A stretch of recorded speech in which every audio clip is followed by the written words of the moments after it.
Premièrement, tu es ici parce que tu as lancé une initiative, le défi d'or. Oui, exactement. J'ai lancé, dans le fond, c'est un défi que je me suis donné pour collecter des fonds pour le camp.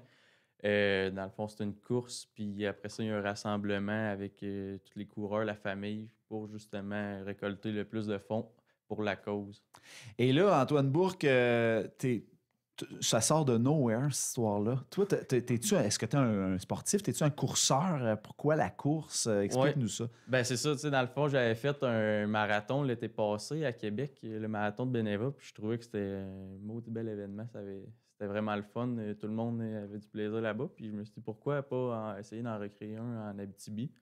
Fait que c'est de là que ça part, puis en même temps, je me suis dit, on va faire ça pour une bonne cause, pour le camp, justement. Donc, le camp, et ça a lieu le 24, 26? Le 26, oui. 26, donc Exact. samedi prochain. Exact. Et ça s'en vient. Ben oui. Puis toi, là, cette idée-là de partir un projet comme ça, qu'est-ce qui t'a pris? Qu'est-ce qui t'a pris de te lancer là-dedans? Ben, dans le fond, c'est sûr que moi, ce qui m'a poussé à justement me lancer dans un projet de même, c'est suite au décès de ma grand-mère de la leucémie. Fait que je me suis dit, je vais essayer de faire quelque chose de grand pour elle. Parce que c'est une grande personne, ma grand-mère, fait on peut y aller petit. Puis je me suis foncé là-dedans les yeux fermés, puis pour l'instant, ça va bien. J'aime vraiment ça. C'est la belle organisation, puis j'apprends à chaque jour, à chaque fois que j'avance d'une étape dans l'événement. Puis là, tu es avec le camp là-dedans. Comment ça fonctionne quand tu travailles avec une organisation comme ça? Ben, dans le fond, moi, de la manière que ça marchait, c'est que j'ai contacté le camp de l'Abitibi-Témiscamingue, dont Manon Choquette, puis elle m'a un peu enligné sur comment préparer mes démarches.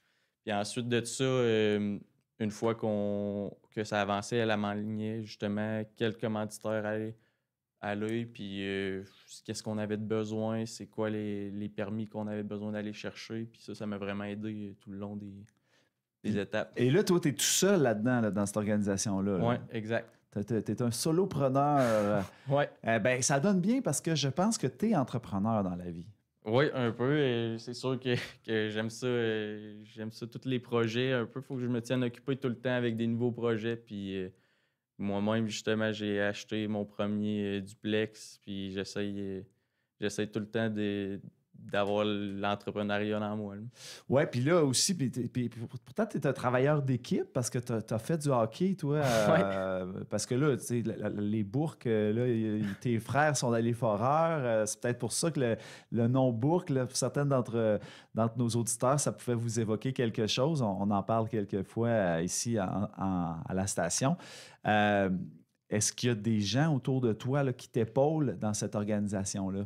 Ben, c'est sûr que oui, j'ai de l'aide là, des proches, des amis quand que j'ai besoin d'un service là-dedans parce que ça demande vraiment beaucoup d'organisation. Ils sont toujours là pour m'aider. Puis justement, je vais avoir besoin de bénévoles durant la course. Fait qu'il y a ma famille qui vont être là aussi, qui vont m'aider. Puis j'ai des amis aussi qui ont toujours été présents quand j'avais besoin de quelque chose. Hein. Bon, là, on va aller dans le vif du sujet samedi prochain. Comment ça fonctionne? Comment on s'inscrit? Comment on peut t'aider si jamais on ne veut pas courir? Explique-nous ça.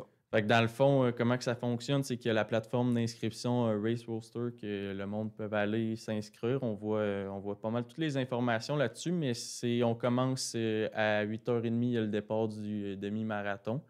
Puis ensuite de ça, à 9h30, le départ du 10 km. Nous autres, on va remettre les dossards. C'est sûr qu'on a des bas aussi à remettre aux coureurs. On a fait un peu de merch qu'on appelle pour la course. Ensuite, après la course, il y a un rassemblement.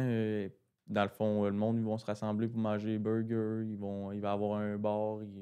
Fait que le monde va pouvoir célébrer. Puis c'est sûr que pour les personnes qui n'ont pas nécessairement envie de courir, sur la page d'inscription, on peut faire un don sur la page de l'EUCAM pour le défi d'or.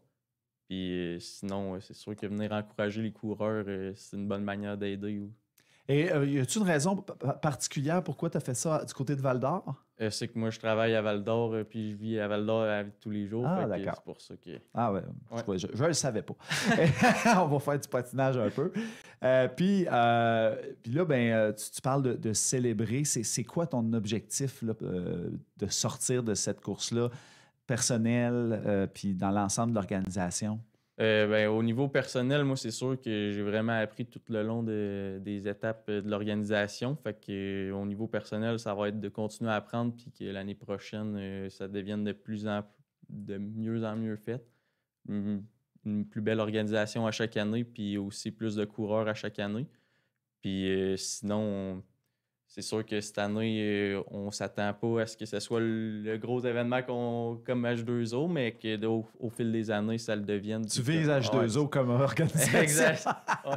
C'est bon, ça. Puis en termes de finances, d'argent, as-tu y a-tu un target, une cible en tête? On n'a pas vraiment de cible en tête. C'est sûr que question budget, c'était dur à prévoir parce qu'on savait pas combien d'inscriptions il y allait avoir. On savait pas non plus combien qu'est-ce qui allait coûter. Est-ce qu'on va avoir beaucoup de commanditaires ou non? Ça a été pour une première édition, c'est plus dur à aller chercher des commanditaires. Mm-hmm. Fait que on n'a pas vraiment d'objectif, mais c'est sûr qu'on veut en donner le plus possible pour le camp. Puis là, comment ça va les inscriptions présentement? En ce moment, c'est sûr qu'on on s'attendait à peut-être plus la première année, mais on va se concentrer sur le fait que ça soit bien fait pour la première année, puis on va aller chercher de plus en plus d'inscriptions à chaque année. Donner le goût à ceux qui sont là de revenir l'année prochaine et d'amener du monde. Exactement. Ben déjà tu fais ton travail comme il faut, ton travail de porte-parole et de promotion aussi. Bien, continue ton bon travail et on va te souhaiter le meilleur des succès pour toi, pour toute ton organisation, mais aussi pour le camp. Merci. Qui est une excellente cause. Oui. Vraiment. Merci beaucoup, Antoine Bourque. Merci à toi. Bon succès.